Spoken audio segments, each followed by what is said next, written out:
네, 다시 뵙게 돼서 반갑습니다. 평안하셨습니까?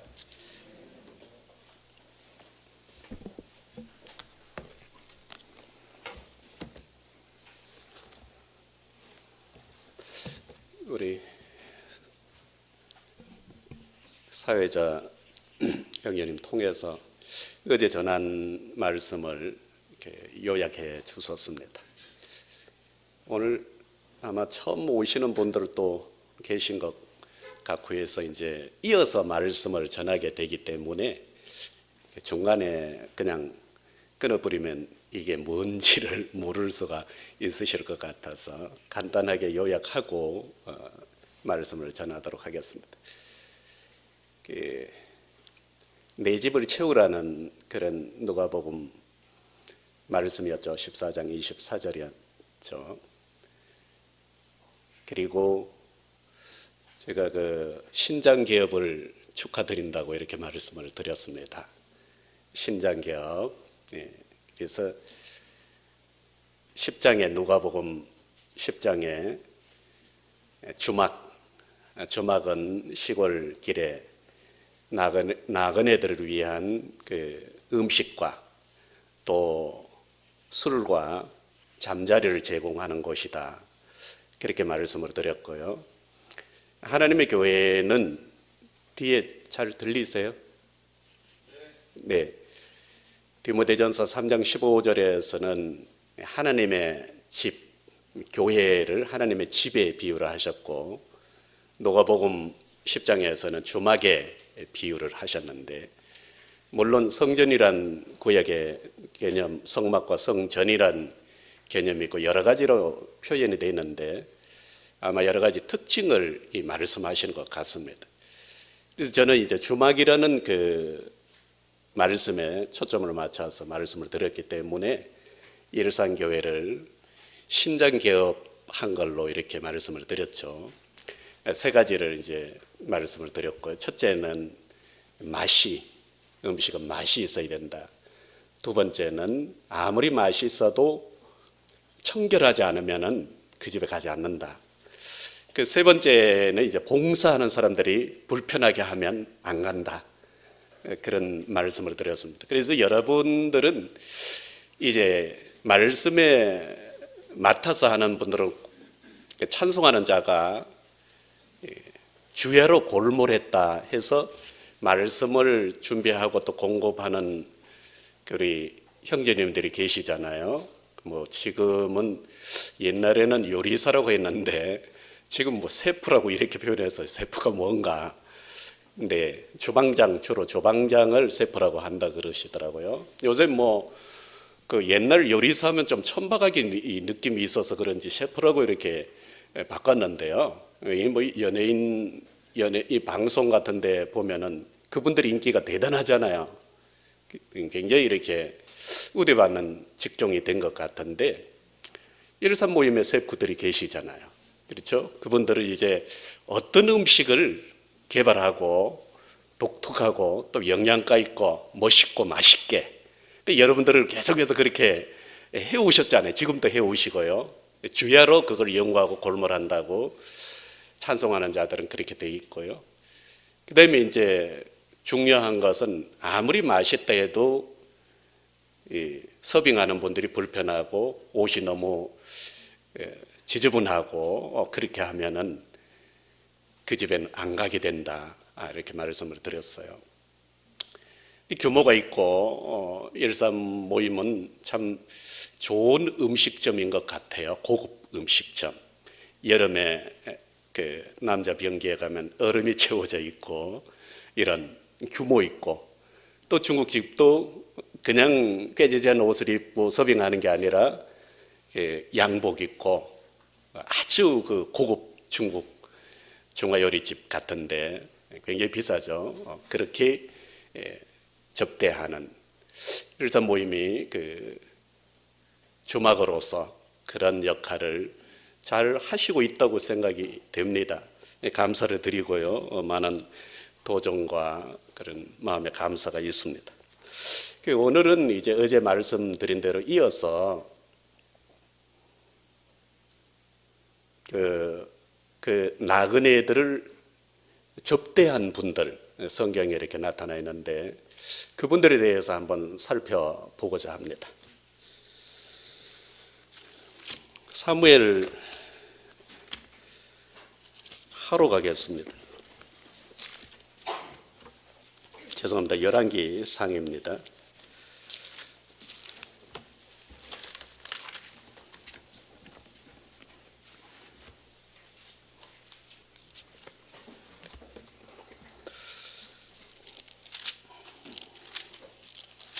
열왕기상에 보시면은 이제 다윗이 그 유언이 나오고 있습니다. 열왕기상 2장에 가시면은 다윗이 세 가지에 대해서 유언을 했습니다. 유언이라는 것은 굉장히 중요한 것이죠. 그 사람이 평생을 이렇게 살아오면서 이제 마무리하는 그 어떤 유언을 남겼을까 하는 것을 주목하게 되면 다윗은 굉장히 특출난 이 선지님의 믿음의 그 본이 되는 그런 분이신데 세 가지를 유언을 하셨더라고요. 보니까 2장에 떠나기 전에 죽을 날이 임박함에 해서 이 평상시 군대 장관으로 있었던 활약이 대단했죠. 요압이란 장군을 마음에 그 감사함이 아니라 그 평생에 요압이란 그 장군 군대 장관이었는데 그 요압으로 인해서 받았던 그 어려움이 엄청 컸던 것 같아요. 그리고 그가 그 다윗의 뜻과 다르게 자기의 그 소견에 오른 대로 또 그렇게 함으로 인해서 다윗에게 큰 상처가 되고 이스라엘 하나님의 그 선민이라는 이스라엘에게 있어서 굉장한 어떤 그 불이익이나 모욕 이런 것들을 주었던 것 같아요. 솔로몬이 이제 대를 잇게 될 때 유언으로 남겼어요. 그를 그냥 둬서는 안 된다. 하나님의 집이 온통이 이제 엎드러 쳐지겠죠. 근데 두 번째는 좀 독특한 유언을 하셨는데요. 보니까 바르실레의 아들들에게 은총을 베풀어라. 이 바르실레의 활약이 요압에 비하면은 뭐 별 게 없어요. 그렇죠? 요압에 비해서는 바르실레가 뭐 하는 사람이지? 이 마하나임으로 압살롬이 반역을 꾀했을 때 아들이 쫓겨갈 때에 마중 나온 거부였어요. 할아버지였는데 그분이 나와서 공개한 것 뿐이에요. 그 짧은 순간에 공개한 것 뿐인데 어떻게 유언으로 남겼을까? 그게 그렇게 다윗에게 중요한 문제였는가? 그다음에 세 번째는 시바라는 사람이 이것도 쫓겨갈 때 일어났던 사건 두 가지가 그렇게 돼 있고 그 평안할 때 이제 첫째는 요압을 제거하라는 것이었고 그다음에 그 바르실레의 아들들에게 은총을 베풀 것을 유언으로 남겼고요. 그다음에 이제 시므이가 저주했던 것. 요압과 그 아비새나 이런 사람들이 가서 제거를 하려고 할 때 다윗이 두라고 했어요. 내 몸에서 난 자식도 나를 이렇게 해코지 하는데 그가 나를 저주하는 것은 하나님이 그렇게 하라고 하셨는 것이 아닌가. 그래서 자기가 그 수욕을 받겠다고 하고 건드리지 못하게 합니다. 그런 사건이 있었어요. 그것이 다윗의 일생에 요약해서 세 가지가 꼭 아들이 이루어 줄 것을 유언으로 남긴 아주 중요한 문제였습니다. 이게 뭐 그렇게 중요할까? 별것 아닌 것 같은데 이래 생각하실 수가 있잖아요.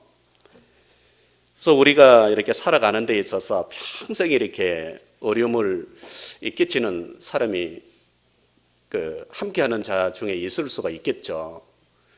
특별히 우리가 나그네의 삶 가운데 그런 것들이 다윗의 삶을 통해서 보면은 큰 상처와 참 그 어떻게 해결하지 못하는 그런 이 옆구리에 가시로 작용을 했던 것 같습니다. 그래서 그런 부분들을 보면은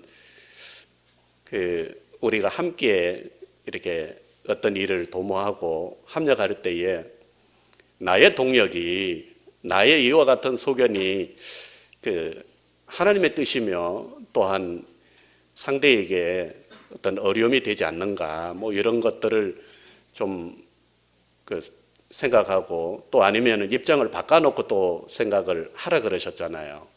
이제 저는 뭐 그런 부분에 대해서 자유로울 수가 없는데, 안식일 날 병 고치는 거에 대해서 바리새인들이 그게 딴 날도 많은데 하필이면 안식일 날 그러느냐 이렇게 책망을 할 때 주님이 그 얘기를 하시죠. 안식일 날 만약에 너의 소나 아들이 구덩이에 빠졌다면 어떻게 하겠는가? 교리가 중요하잖아요. 우리가 진리라 그러죠. 신약교회의 진리. 특별히 우리 이제 이런 지역교회는 그런 것을 굉장히 많이 강조합니다. 저도 강조하고 있고요. 노후를 쓰는 문제라든가 침례를 받는 문제, 뭐 영접하는 문제, 출교하는 문제, 그다음에 만인 제사장, 주님의 죽으심을 기념하는 떡 떼는 문제, 뭐 노후를 쓰는 여러 가지 그런 많은 문제들이 있는데,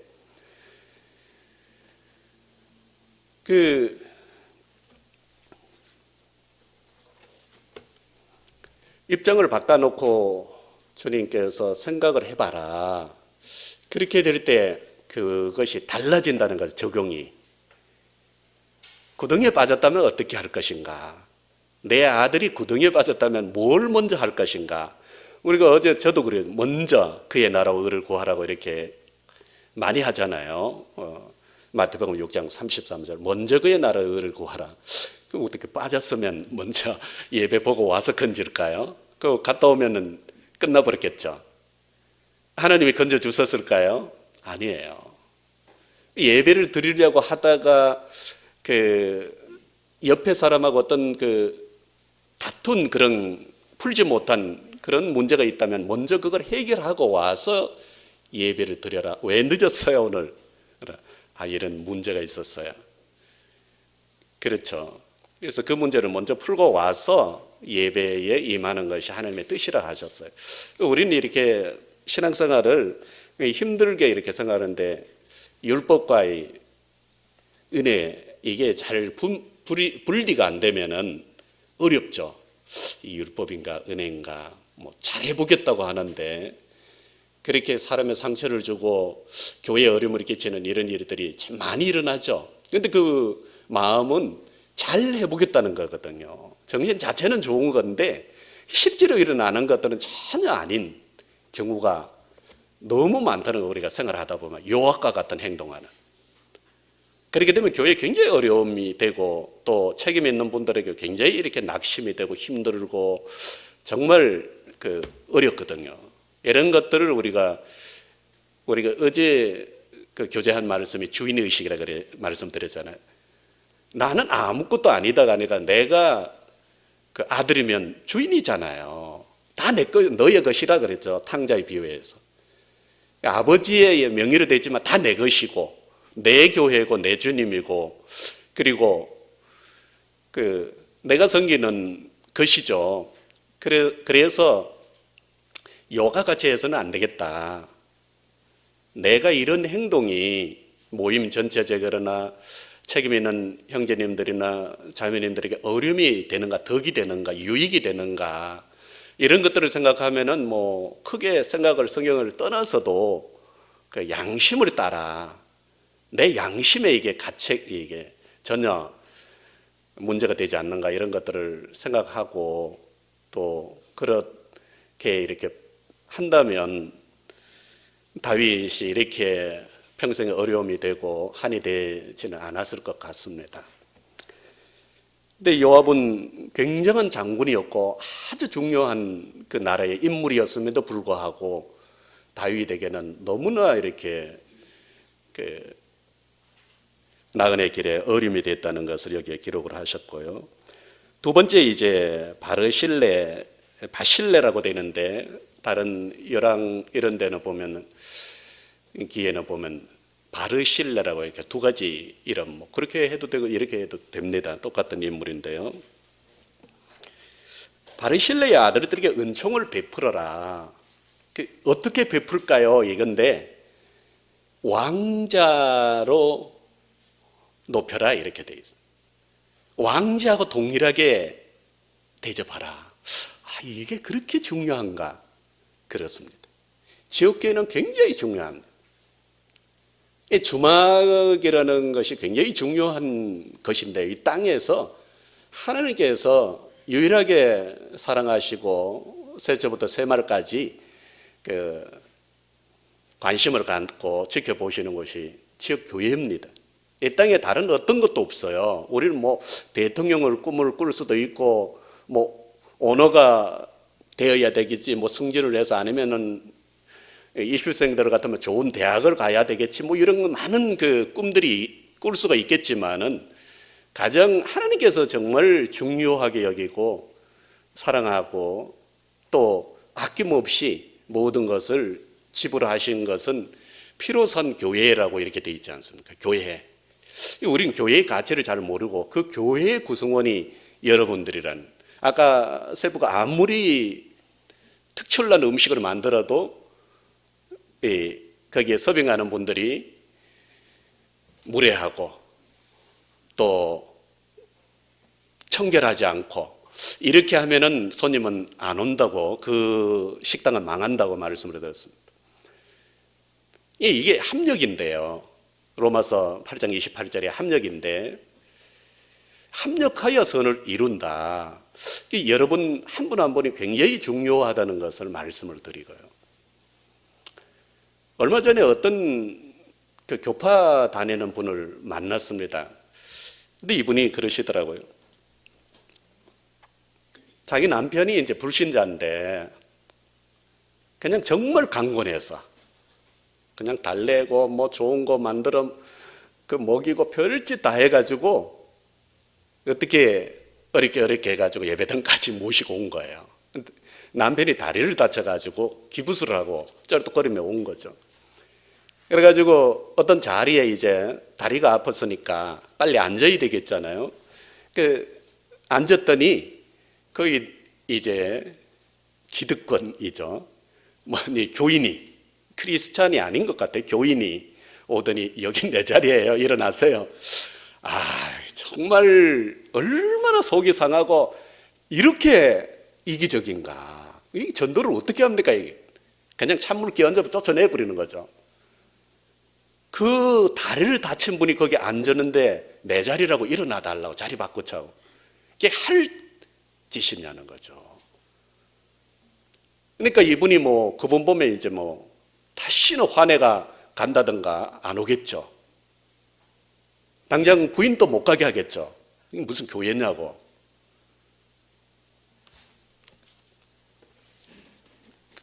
실질적인 그런 시라고요.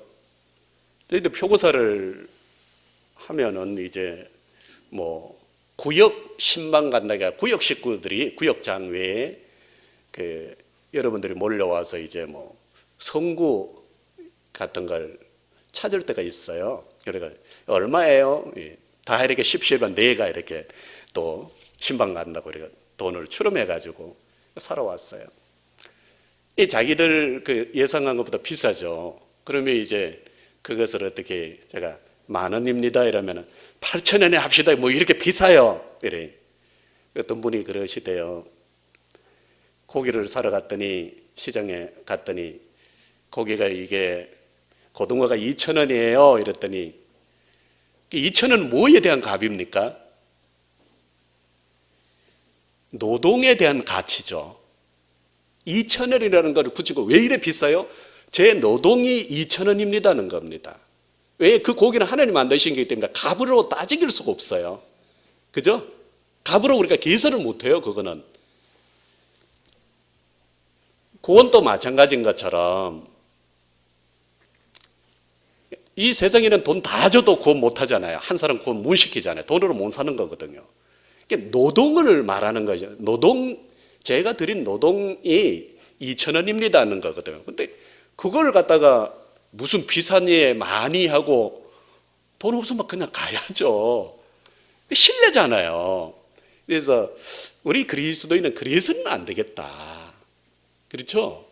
제가 돈이 없어서 죄송합니다 하고 가야죠. 거기서 그럼 뭐 돈이 얼마 있는데 주인이 그러면 800원밖에 없, 뭐 2만 원 같은 18,000원밖에 없다든가. 그럼 뭐 가져가시라면 가져오는 거고, 거기서 막 그냥 뺐다시피 막 우리가 돈이 8,000원밖에 없는데 아저씨 보니까 믿는 사람이네 뭐 이렇게 가지고 달라고 막 뺏고 이러면 제가 화가 나잖아요.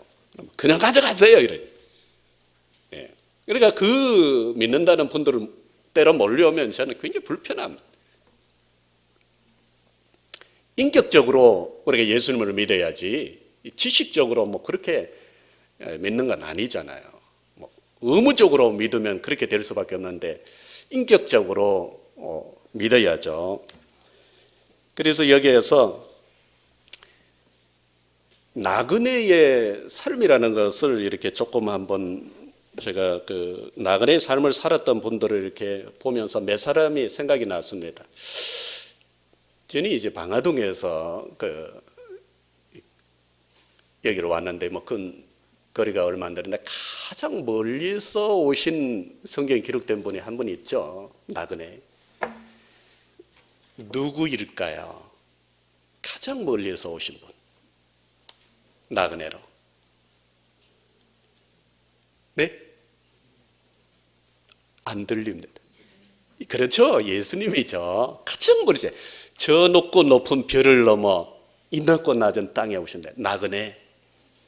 나그네의 개념은 뭐냐면은 고향을 떠나서 타국에 와서 머무르고 있는 그런 사람을 나그네라고 표현을 하죠. 자기 집을 떠나왔다든가. 그래서 우리는 다 나그네라고 표현을 하셨지 않습니까? 그죠? 우린 나그네입니다. 본향을 향해서 가야 되는 나그네인데 가장 멀리서 목적이 있으셨죠. 이 땅에 오신, 나그네로 오신. 그분은 본래 하나님이셨다고 이렇게 돼 있는데 왜 나그네의 길을 나셨을까? 뭐 제가 말씀을 안 드려도 그렇지. 멸망 가운데 길을 잃고 죽어가는 인류를 구원하기 위해서 마태복음 20장 28절에 인자에 온 것은 섬김을 받으려 함이 아니요 도리어 섬기려 하고 자기 목숨을 많은 사람의 대속물로 주려 함이니라. 예수님 나그네로 오셨구나. 그렇죠. 먼저 이 땅에 오셨던 나그네. 그 화려하고 아름답고 좋은 그 하늘나라를 떠나서 이 어그러지고 거슬리는 그리고 영접받지 못하는 이 땅에 오셔서 주로 거할 곳이 없으셨죠. 머리 둘 곳이 없었다 이렇게 돼요. 인자는 머리 둘 곳이 없다. 우리는 다 집이 있어요. 참 머리 둘 곳이 없는 나그네는 얼마나 서글플까.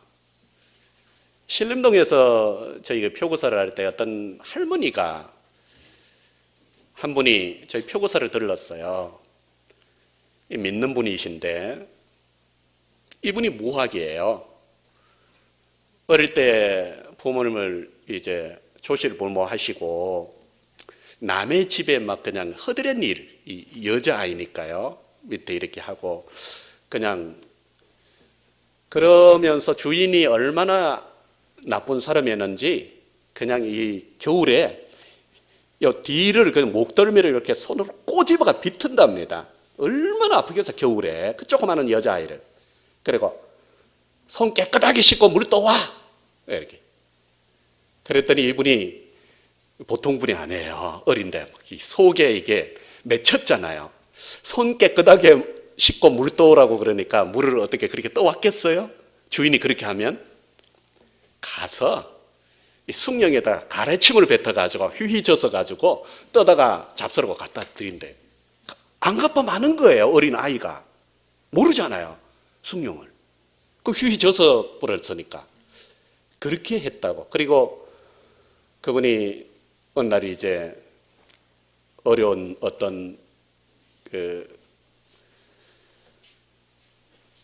호레비한테 시집을 보낸다는 그 소식을 누가 기뜸을 해가 밤에 이제 그분의 도움으로 정처 없이 이제 길을 떠났던 이런 분이죠. 그러면서 오갈 데가 없잖아요.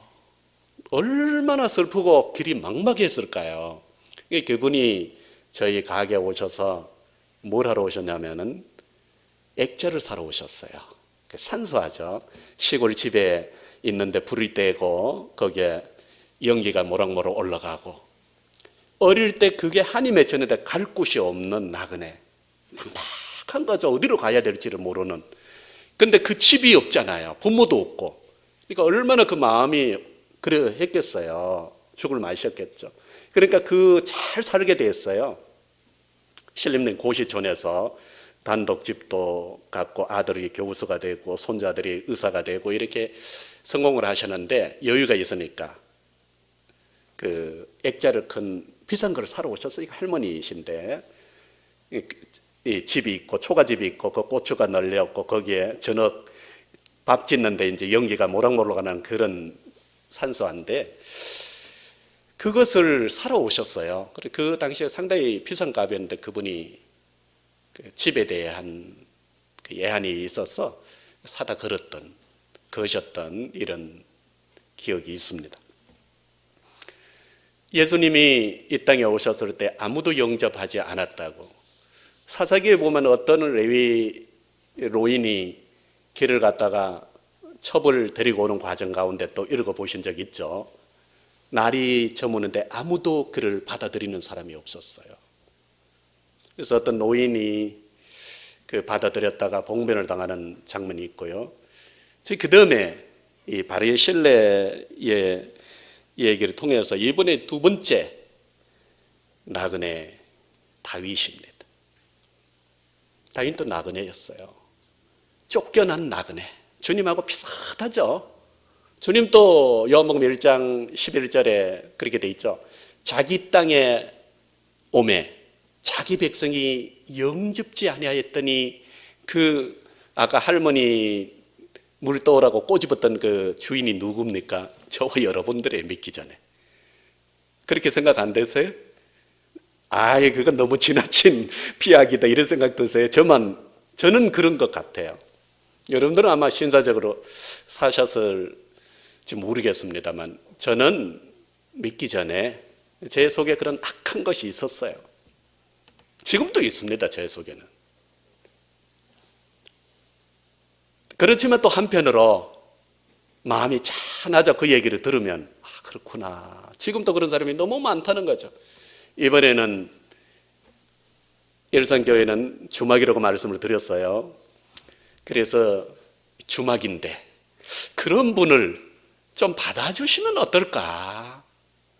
이게 다윗의 마음입니다. 내가 이렇게 쫓겨갈 때에 내가 아들이 쫓아내가지고 그 위치를 탐내서 믿었던 아들이잖아요. 하늘이 무너지는 것 같았겠죠?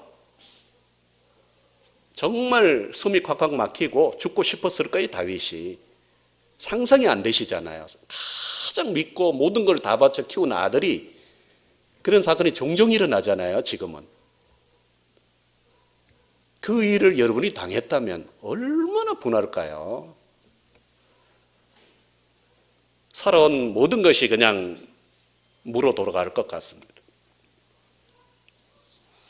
그래서 다윗이 그것이 맺혔기 때문에 그때 쫓겨났을 때 받아준 사람, 별거 아닌 것 같아요. 그죠? 잠깐뿐이에요. 그냥. 근데 이것은 아무나 할 수 없는 일이잖아요. 왜? 역적으로 몰릴 수 있으니까. 그렇게 했다는 것을 알려졌을 때 압살롬에 의해서 역적으로 몰릴 수가, 나는 망할 수가 있어요. 그러니까 오늘날 어떻습니까? 사람이 많은 데서 뭐 이렇게 폭력을 당한다 이러면은 사람이 없을 때 당하는 것보다 더 심하대요.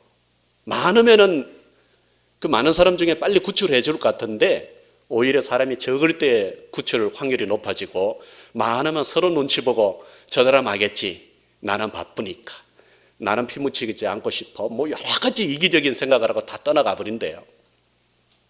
이게 오늘날 현실이죠. 그래서 오늘날 이 지역교회, 그 다음에 많은 교회들이 있어요. 성경에 보면 지금 또 가장 아마 예배당이 많은 곳은 제가 사는 방화동일 겁니다. 한 집 건네 한 집 예배당이 있어요.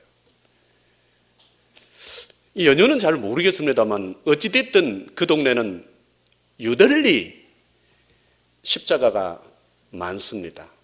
가난한 동네일수록 그런 그것이 많다 그런 미신적인 게 기복신앙이죠. 이런 것들이 많은데, 근데 그 하나같이 그분들의 그 들어간 입구에 저도 이렇게 들어오면서 일산 예배당 그 간판을 눈여겨보고 플카드에 걸리는 것도 봤는데 아주 멋있게, 최고로 멋있게 이름 짓잖아요. 우리는 뭐 진짜 그냥 그 중앙의 원조 뭐 그렇게 해가지고 교회다 뭐 이런, 성경에 가장 가까운 교회, 아니면 성경이 말하는 교회 뭐 이렇게 해가지고 굉장히 그 이름을 굉장히 멋있게 잘 짓습니다. 근데 저는 일산 저희도 주막이고요. 방화동에 자리 잡고 있는 주막입니다. 일산에 자리 잡고 있는 일산 교회.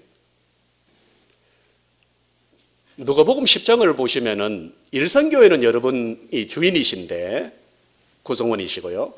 어떻다고 생각을 하세요? 일산에도 교회가 대형 교회 뭐 많습니다. 그죠? 많습니다. 유명한. 근데 사람들은 그런다. 교단이 뭡니까? 이걸 먼저 묻잖아요. 교단이 뭡니까? 교단이 제일 중요해요. 그분들이. 교단이 뭡니까? 예.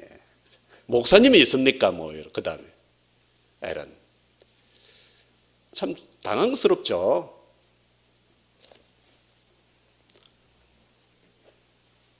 근데 이단은 대개 교단이 있는 데서 많이 나왔습니다. 지금 현존하는 이단들. 상당히 세력이 지금 크게 이렇게 확장되어 나가고 있는데요. 이런만 보고는 굉장히 위험하죠. 제가 고객 중에 성화를 그리는 그 여성 작가가 한 분 있는데 그분은 전부 다 이제 뭐 천사 같은 이런 것만 그립니다. 성화. 그러니까 자기의 달란트는 그런 쪽이래요. 그림에 재능을 주셨으니까 그 그림을 통해서 하나님을 섬기고 싶다. 그래서 성화만 그리는 거예요. 뭐 예수님 형상이라든가 천사라든가 뭐 마리아라든가 뭐 이런 것들만 전문으로 그리는 분. 그래서 그분하고 이제 예술의 전당에 전시를 하는데 같이 이렇게 가면서 작가님은 참 대단하십니다. 훌륭하십니다. 기분이 좋겠죠. 그래서 한나라 가면 상을 참 많이 받겠습니다. 이것만 전적으로 하니까. 그랬더니 뭐 노력하고 있지만 가봐야죠. 이게 뭐예요 벌써? 가짜 냄새가 나잖아요. 열심히 하고 있지만 저는 숨겨도 작정됐어요. 이래요. 참 대단하십니다. 저는 못할 것 같아요. 그런 믿음이 없어요. 그러면서 상을 많이 받겠다니 열심히 하긴 하지만 가봐야죠. 가봐야죠. 그래서 아니 가봐야지가 뭡니까? 간다는 겁니까? 못 간다니까? 열심히 하고 그건 하나님이 하시는 일이지 우리가 어떻게 간다 만다 할 수 있냐면. 그래 제가 그럼 역으로 이렇게 질문 한번 드려볼게요. 예수님이 이 땅에 왜 오셨습니까? 그랬어요.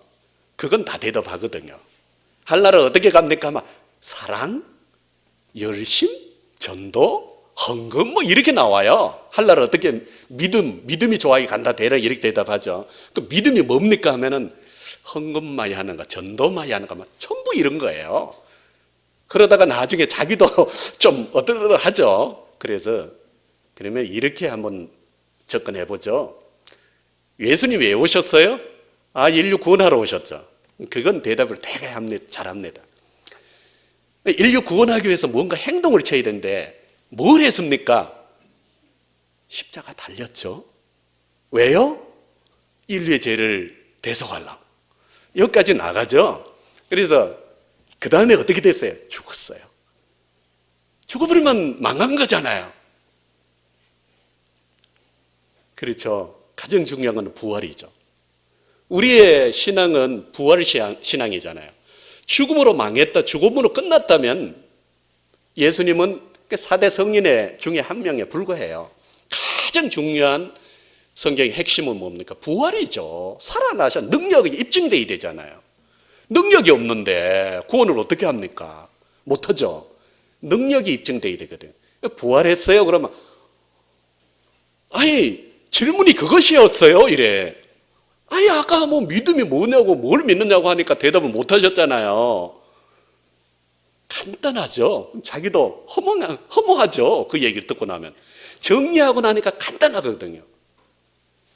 아니 작가님 몇십 년을 그렇게 순교까지 각오하신 분이 이 기초적인 것도 정리가 안 되면 이거 뭐 문제가 심각한 거 아닙니까? 심각한 거죠. 어떻게 질문해도 대답이 딱딱 나와야 되는데 어떻게 그렇게 나옵니까? 이게 교회의 현실이에요. 간판은 멋있게 그렇죠? 우리가 원조 뭐 이런 교회다 이렇게 나와요.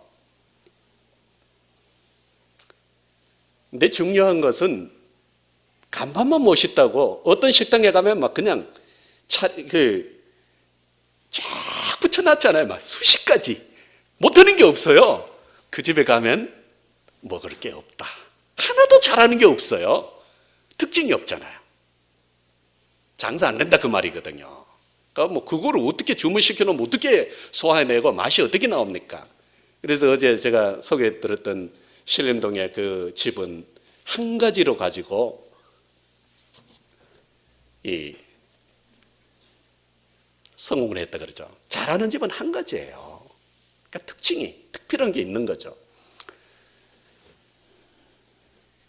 그래서 일산 이 주막이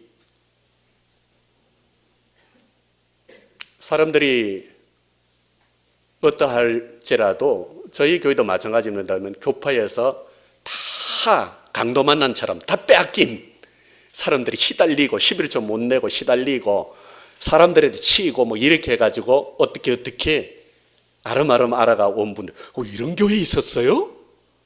야, 참 좋은 교회다.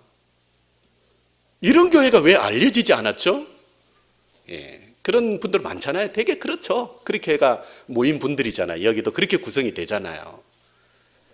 그래서 누가복음의 10장에 이웃이 누구냐? 강도 만난 사람. 우리가 다 강도 만난 사람들이었어요. 강도짓 했던 사람들이고 강도 만난 사람이었고 우리 다 했던 사람들이에요. 그러다가 좋은 교회 만나서 이렇게 어제 말씀드린 대로 집밥보다 더 좋은 밥은 없다. 나가서 먹으면 아무렇게도 화학 조미료를 많이 섞었다. 집밥보다 더 좋은 거가 왜? 어머니가 사랑으로 준비하는 거니까. 제가 그 작가님한테 그랬어요. 그분이 김포에 이사를 가셨는데 좋은 교회를 찾아다닌대요. 이사를 가서. 그래서 좋은 교회 기준이 뭡니까? 그랬더니 이분이 가서 설교를 들어본대. 오늘은 이 교회, 내일은 저 교회. 그게 뭐예요? 자기가 양이라면 목자를 찾아 나서는 거 양이. 이게 좀 어폐가 있는 거 아니에요? 그래서 아니 들어보면 아세요. 그러니까 들어보면 안 돼. 알기는 뭘 알아요. 한나라가 어떻게 가는 방법도 모르는 분이. 그래서 그러지 마세요. 그럼 어떻게 찾아요? 그래. 아니 눈치가 있으면 제가 지금까지 말씀드렸잖아요. 예, 뭐가 잘못되는 거야? 그럼 뭐 인도하는 사람이 잘못됐든지 인도 받는 사람이 잘못됐든 둘 중에 하나는 잘못됐어요. 그죠? 평생을 순교까지 각오한 분이 그게 하려고 하는 게 해결이 안 돼 있는데 누가 잘못됐어요? 마태복음 15장 14절에 소경이 이른다면 둘 다 구덩이에 빠진다 했는데 뒤에 사람이 소경이든 앞선 사람이 인도하는 사람이 소경이 둘 중 하나는 소경이에요. 둘 다 소경일 수도 있고. 그렇죠. 그래서 제가 그랬어요. 하나 성경이 말하는 교회는 요한복음 10장에 있지 않냐. 판별하는 기준이 있다. 뭡니까? 제가 그랬어요. 사건과 목자가 있다. 사건은 그 돈을 위해서 그 일을 하지만 사건을 위해서 무슨 일은 하잖아요. 일용 노동시장에 가면 오늘 벽돌, 뭐 오늘 땅 파기, 오늘 청소 이러면 그 손 들고 가요. 그럼 하루 종일 가 청소하죠. 왜 합니까? 그 먼지 퍽퍽 뒤집어 쓰고 돈 때문에. 그게 사뿐이죠. 참목자는 뭡니까? 아까 바깥 보고 밥하는 게 아니라 아침에 일찍 일어나셔서 사랑으로 그 밥하시는 어머니죠. 아버지고요. 이 사랑이잖아요. 그래서 좋은 교회는 그 자기의 어떤 이익을 위해서 사역하지 않는 그런 교회를 찾아가라. 그런 교회가 어디 있어요? 있으니까 말하는 거죠. 근데 그런 그 분들이요, 뭐 하러 들어요? 그래서 그냥 그걸로 이제 아쉽게도 끝났는데 그분하고 뭐라 듣습니다. 여러분들은 얼마나 행복하시냐는 거죠. 이제 그 뒤로 가셨어요. 사무엘로 가서 또 사무엘 하 9장으로 가보겠습니다. 다윗, 예수님 다윗, 이번에는 평범한 한 사람을 보겠습니다. 나그네를 잘 그 접대한 분이 나옵니다. 9장 4절입니다.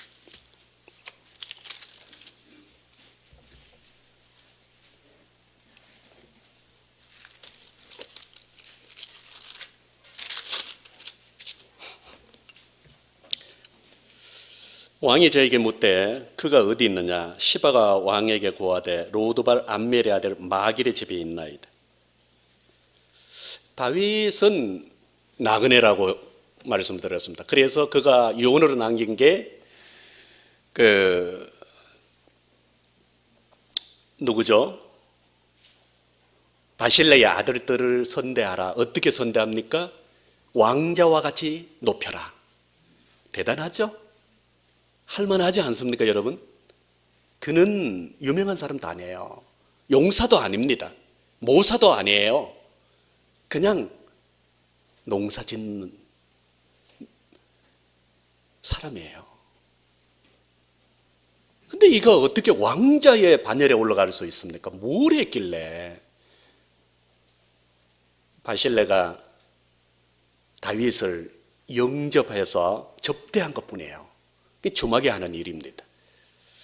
여기 보시면 다윗은 이런 분야에 있는 것을 사람들을 굉장히 우대하고 존경하고 귀하게 여겼습니다. 바꿔 말씀드리면 이건 성경입니다.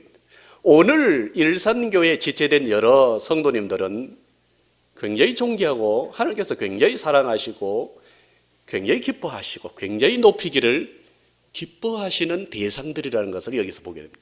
제 과장이 아니에요. 한번 보세요. 보시죠. 무비보셋은 요나단의 아들인데 유모가 어릴 때 전쟁이 났다는 소리를 듣고 피신을 시키려다가 떨어뜨려가 급한 김에 떨어뜨려서 두 다리가 불구가 돼버렸어요. 아, 참 기구한 운명이죠. 왕족인데 왕의 손자인데 졸지에 이렇게 신세가 처량하게 바뀔 수가 있구나. 그렇습니다. 그랬을 때 이 정말 다윗이 왕권을 잡았고 많은 사람들은 복수를 하지 않겠는가. 지금도 그러죠. 정권이 바뀌면 전 정권에 있는 사람들에 대해서 뭔가 갚지 않겠나 이런 말들이 많잖아요. 알게 모르게 감옥 가는 거 아닌가. 뭐 이런 연배들이 그게 실질적으로 그런 일들이 일어났고요. 인정하든 안 하든 뭐 그 정도는 사실이죠. 근데 여기에 보시면은 다윗이 그렇게 사울이 자기 할아버지가 죽이려고 해서 왕권을 잡았는데 아마 그는 로드발 이 요단강 동편에 있는 지역인데 상당히 중앙으로 또 멀어져 있죠. 아마 피신을 그리로 했는지 모르겠어요. 근데 이 마길이라는 사람이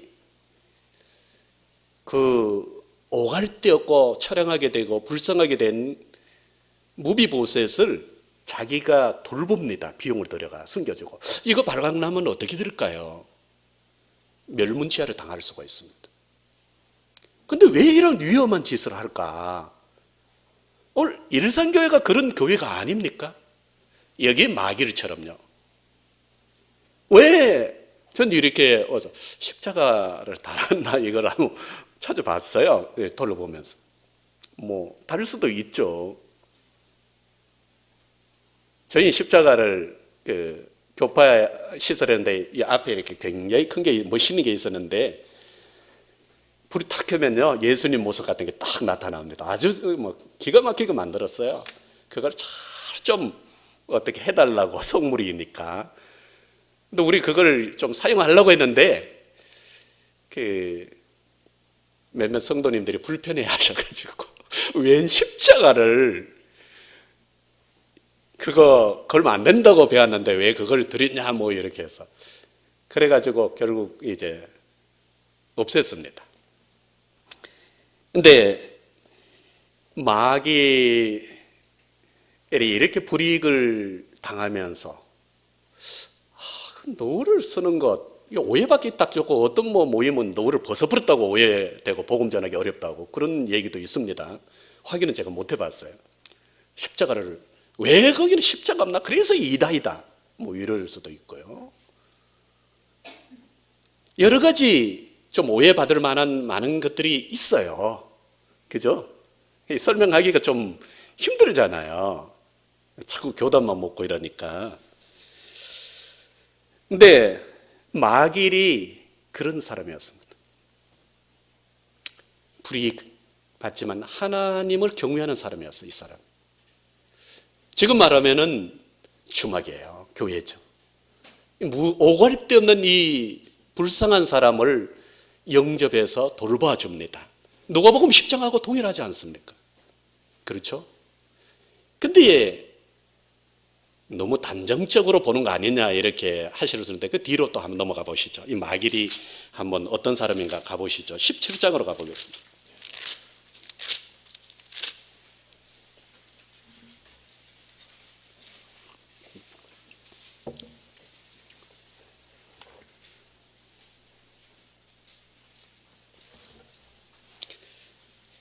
사무엘하 17장 27절입니다. 다윗이 마하나임에 이르렀을 때 암몬 족속에 속한 랍바 사람 나하스의 아들 소비와 로데발 사람 암멜의 아들 마길과 로글림 길레아 사람 바실레가 침상과 대와 질거릇과 밀과 보리와 밀가루 볶은 곡식과 콩과 팥과 쭉 건너뛰었어요. 준비한 것은 들에서 시장하고 고나고 목마르겠다 함이라. 이게 나그네들의 모습입니다. 무비보셋은 불구가 되었고 또 가정이 파괴가 되었고 슬픈 충격이 너무 큰 어릴 때부터 불구로 살아가야 되는 사람입니다. 죽고 싶겠죠. 근데 마길이라는 좋은 분을 만나서 영접되고 여기서 귀하게 섬김을 받고 있습니다.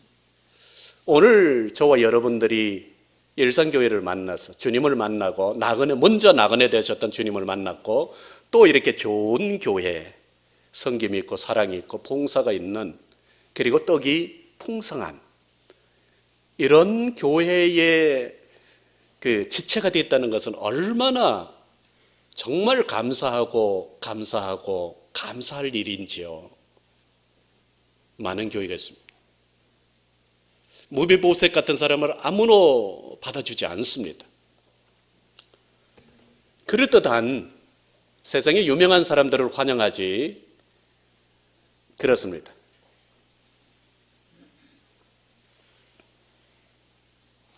그래서 혹자들은 교회에 가려면 돈이 있어야 된다.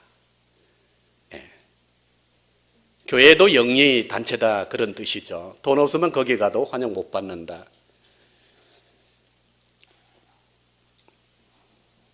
겉이 아니라 내면이죠. 여기에 보시면 마길이 또 등장합니다. 아, 이 사람은 오갈 데 없는 나그네에 대한 마음을 가지고 있는 사람이구나. 그와 같은 사람이 창세기 가면 한 사람이 생각나지 않습니까? 창세기 18장에 아브라함이죠. 나그네를, 아무 연고 없는 나그네를 영접해가 소를 잡는, 계산한다면 이게 계산이 안 되죠. 우리 상상이 안 되는, 이게 뭐 정신 이상 안 하면 소를 어떻게 잡아? 그렇게 구도자에 대해서, 영혼에 대해서 주님의 마음을 가지고 있는 놀라운 성숙된 그리스도인의 모습을 우린 보게 되죠. 여기 이 마길이 그렇습니다. 우리는 마길에 대해서 주목을 잘 하지 않습니다. 그리고 일산에 많은 교회 있지만 일산교회를, 일산에 있는 그 일산 시민들이 얼마나 기억하겠습니까? 그 정말 진주라고,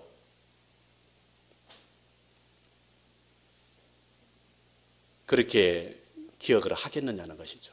진주를 몰라보는 것이죠. 우린 뭐 다른 사람의 평판에 의해서 영향을 받지 않습니다. 여러분 그러시지 않습니까?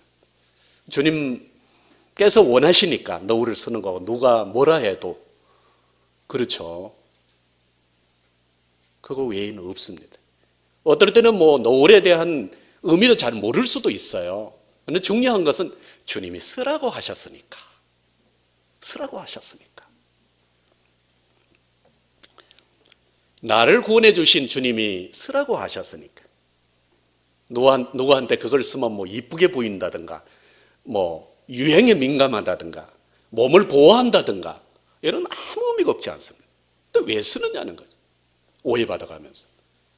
누가 오해를 하든 어떻게 생각하든 불이익을 받든 간에 주께서 쓰라고 하시니까.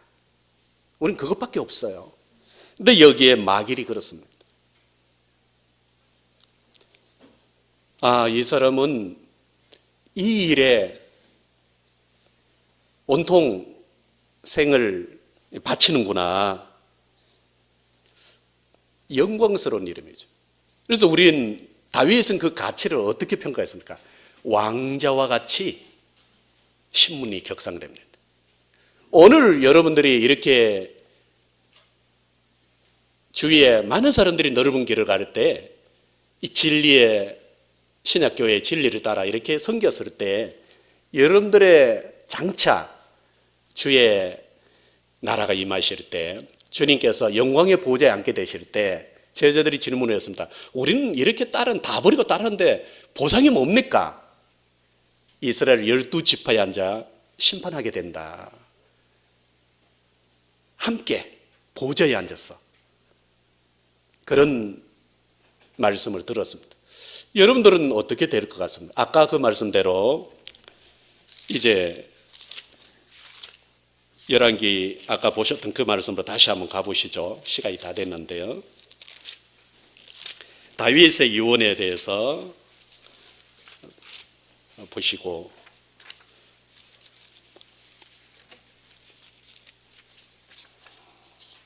칠 절입니다.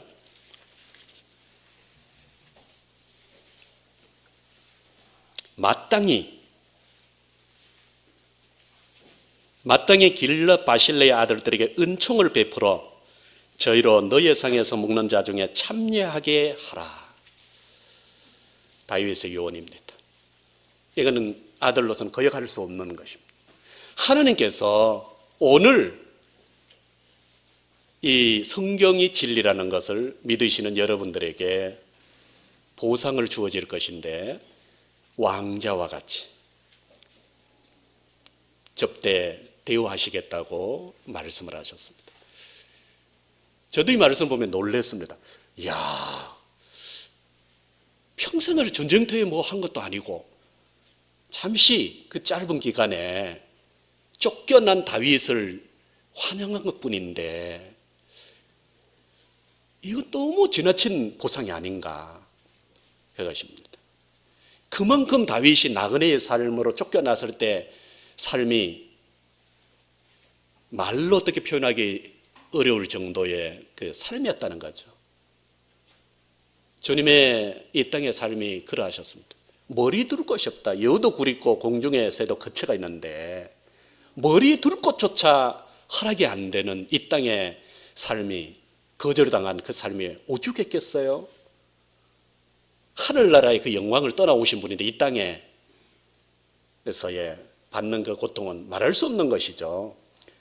그래서 주님을 진심으로 그것을 말씀을 쫓아 섬기는 여러분들에게 왕자와 같은 동일한 대접을 약속하셨습니다. 성경이 약속하신 것입니다. 감사합니다.